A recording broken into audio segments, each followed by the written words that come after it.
네, 이슈 분석 Y 시간입니다. 시장에 어떠한 이슈가 중요한지 저희와 함께 점검해 보시면서 투자 전략 만들어 가시길 바랍니다. 김세영 전문가와 함께 하도록 할게요. 어서 오세요. 안녕하세요. 네, 반갑습니다. 자, 오늘 가지고 오신 주제를 보니까 브라질 통화 강세와 브라질 채권입니다. 자세하게 좀 살펴보도록 하겠습니다. 먼저 브라질 통화정책회의에서 기준금리를 9.25%에서 8.25%로 내리게 되었습니다. 선진국은 금리를 내리고 있는 상황인데 오히려 이 브라질 같은 경우에는 금리를 좀 변경을 이렇게 하고 있습니다. 금리 인하 효과와 더불어서 우리가 좀 살펴볼 만한 상황 되짚어 보도록 하죠. 네, 우선 그 브라질은 오늘 그 우리나라 시간으로 아침에 9시에 기준금리를 9.25에서 그 100bp를 낮춰서 8.25로 낮췄습니다. 최근에 그 추세를 보게 된다면, 작년에 그 2016년 10월 달에 그 최고치였던 14.25%에서 지금 현재 600bp 정도 낮췄다라고 볼 수가 있고요.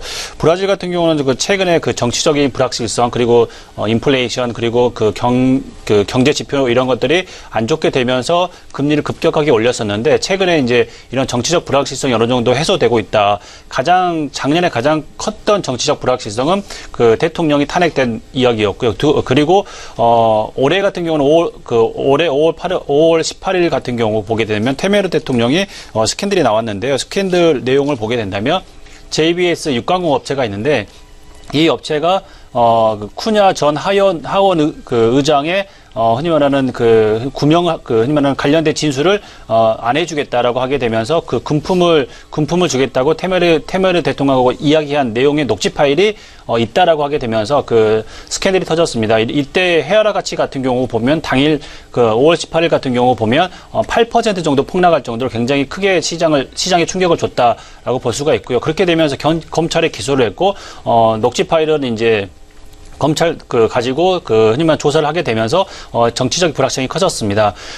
그래서 이제 의회에서는 대통령의 직무 정지에 관련된 기소를 하게 되면서 이제 연방 법원에 이제 이렇게 기소를 하게 되는데요. 이렇게 이제 표결이 들어갔는데 올해 8월 2일 날 이 표결이 부결이 됐습니다. 그렇게 되면서 테메르 대통령 같은 경우는 향후에 이제 계속 직무를 수행할 수 있는 여건이 됐고 내년까지죠. 그렇게 되면서 이제 정치적인 불확실성이 어느 정도 해소가 된과 동시에 검찰에서는 이 JBS 대표의 진출에 관련된 부분을 대해서 일부 철회를 하게 되면서 흔히 말하는 이런 스캔들이 좀 무마되는 상태가 됐다라고 볼 수가 있고요. 두 번째로 보면 인플레이션이 어느 정도 하락하고 있다라고 볼 수가 있습니다. 인플레이션은 6월 달 같은 경우 보면 3%, 7월 달 2.7%, 8월 달 2.5%로 지속적으로 하락하고 있습니다. 인플레이션이 하락하게 되면서 기준금리를 낮출 수 있는 여건이 마련이 됐다라고 볼 수가 있고요. 이렇게 지속적으로 하락을 하게 된다면 내년에 아마 7%대까지 떨어지지 않을까라고 볼 수가 있고요. 그리고 또한 경제 지표 같은 경우 보게 된다면 실업률 같은 경우도 지금 현재 굉장히 높습니다. 이로 인해서 기준금리를 낮춰서 시장의 경기 부양이나 아니면 시장의 유동성을 공급하는 전략이라고 볼 수가 있고요. 그리고 또한 GDP 성장률 같은 경우로 보게 된다면 2015년에 마이너스 3.8%였습니다. 거의 25년 만에 최저치로 떨어졌다라고 볼 수가 있고 2016년 같은 경우도 마이너스였는데 마이너스 3.6%였습니다. 올해 경제 성장률이나 내년의 경제 성장률을 IMF에서 전망하기로는 2017년에 0.2% 그리고 2018년에 1.7%로 경제가 호전되고 있기 때문에 아마도 오늘 100bp를 낮췄지만 향후에 통화 정책에 의해서 지금보다 금리를 더 낮출 수 있는 여건은 됐다라고 볼 수가 있습니다. 네. 그렇다면 이렇게 브라질 경제가 좋아짐에 따라서 브라질 채권도 좀 좋아질 것 같은데 아마도 시청자분들 중에서도 이 부분에 관심 가지고 계신 분들도 많을 것 같아요. 일단 이 브라질 채권에 대한 내용 그리고 전망도 함께 좀 점검을 해보도록 하죠. 네, 우선 브라질 채권은 우리나라에서 10년 전에 굉장히 많이 하셨고요. 그리고 5년 전에도 브라질 채권을 많이 하신 분들이 계시는데요. 최근에 헤아라 가치가 떨어지게 되면서 브라질 채권에 대한 인기가 없어졌습니다. 그런데 올해부터 갑자기 이제 삼바 열풍이 불 정도로 브라질 채권에 대한 인기가 높다라고 볼 수가 있고요. 작년에 이제 판매된 브라질 채권액이 보면 9,202억 원이었는데 올해 같은 경우는 7월 말까지 판매된 게 2조 9,874억 원입니다. 작년 1년 동안 판매된 액수보다 한 3배 정도 크다라고 볼 수가 있고요.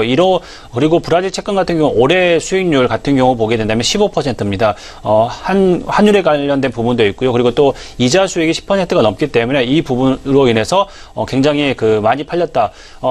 해외 채권 중에서 유일하게 브라질 채권이 비과세입니다. 그래서 우리나라 그 고령자들이나 은퇴자들 그리고 또한 부유층에서 이 비과세 혜택을 보기 위해서 많이 하시는 게 브라질 채권이라고 볼 수가 있고요.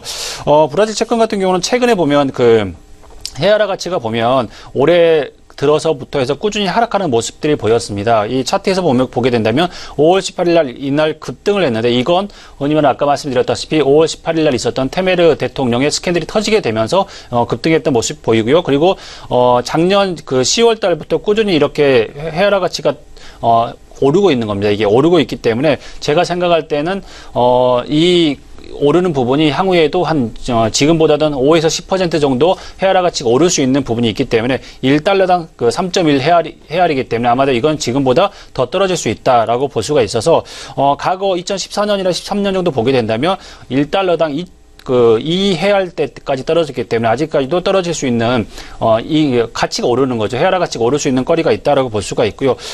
그리고 또 이 헤아라 가치가 떨어지게 되면서 그 보베스파 그 증시 같은 경우도 꾸준히 오르는 모습들이 보입니다. 이런 경제적인 펀더멘탈이 좋아지고 있고 그리고 또 헤아라 가치가 오르고 있기 때문에 외국인들은 지속적으로 브라질 증시에 관심을 가지고 있다라고 볼 수가 있어서 아마도 투자자 입장에서 본다면 브라질 채권에 대한 부분은 아마도 올해 내년 정도까지도 더 관심을 가지시는 게 좋지 않을까라고 생각이 듭니다. 네, 그렇다면은 향후 전반적인 투자 전략도 함께 좀 만들어 보도록 하겠습니다. 어떻게 짜보면 좋을까요? 우선은 브라질 채권에 대해서는 좀 중장기적으로 투자를 하는 게 좋습니다. 브라질 채권을 투자하게 되면서 가장 크게 염려를 하시는 부분이 디폴트인데요.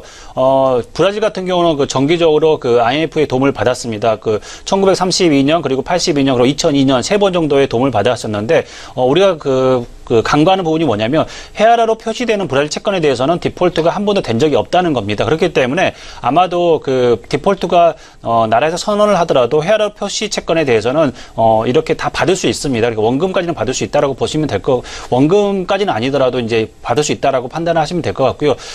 이렇게 브라질 채권을 이렇게 생각하시면 됩니다.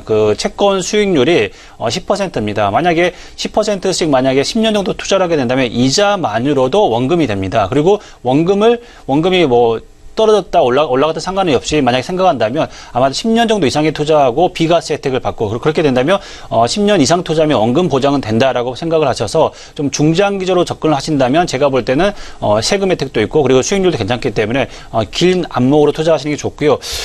이렇게 헤아라 가치가 오르게 되면서 브라질의 보베스파 증시도 향후에 꾸준히 오를 가능성이 크다라고 볼 수 있기 때문에 이제 브라질 펀드나 아니면 이제 ETF가 좋을 것 같습니다. 제가 볼 때는 국내 ETF 같은 경우는 이제 라틴 ETF가 있습니다. 그래서 타이거 라틴 ETF 같은 경우를 보게 된다면 꾸준히 상승하는 모습들이 보입니다. 그렇기 때문에 이렇게 좀 투자를 좀 기민하게 하실 수 있는 분들이라면 이 ETF가 좋고요. 그리고 또한 조금 더 공격적인 투자를 원하시는 분들이라면 미국 ETF를 추천드리는데요. 미국 ETF 같은 경우를 보게 된다면 심볼 같은 경우는 EWZ입니다. 이렇게 해서 우리 세계에서 가장 큰 브라질 ETF이기 때문에 이걸 통해서 투자를 하시면 제가 볼 때는 더 많은 수익을 내실 수 있기 때문에 이 두 가지를 통해서 투자를 하시거나 아니면은 조금 보수적인 투자자라면 펀드를 통해서 투자하시거나 아니면 좀 길게 투자하실 수 있는 분이라면 브라질 채권에 투자하시는 게 좋지 않을까라고 생각이 듭니다. 네, 이렇게 해서 오늘 주제는 브라질 통화 강세와 브라질 채권이었습니다. 어떠한 방향성을 가지고 우리가 투자 전략 만들어 봐야 되는지 함께 좀 현황을 점검해 봤으니까요. 참고하셔서 투자 전략으로 만들어 보시면 좋을 것 같습니다. 이슈 분석 Y 시간이었고요. 김세용 전문가와 함께했습니다. 오늘 말씀 고맙습니다.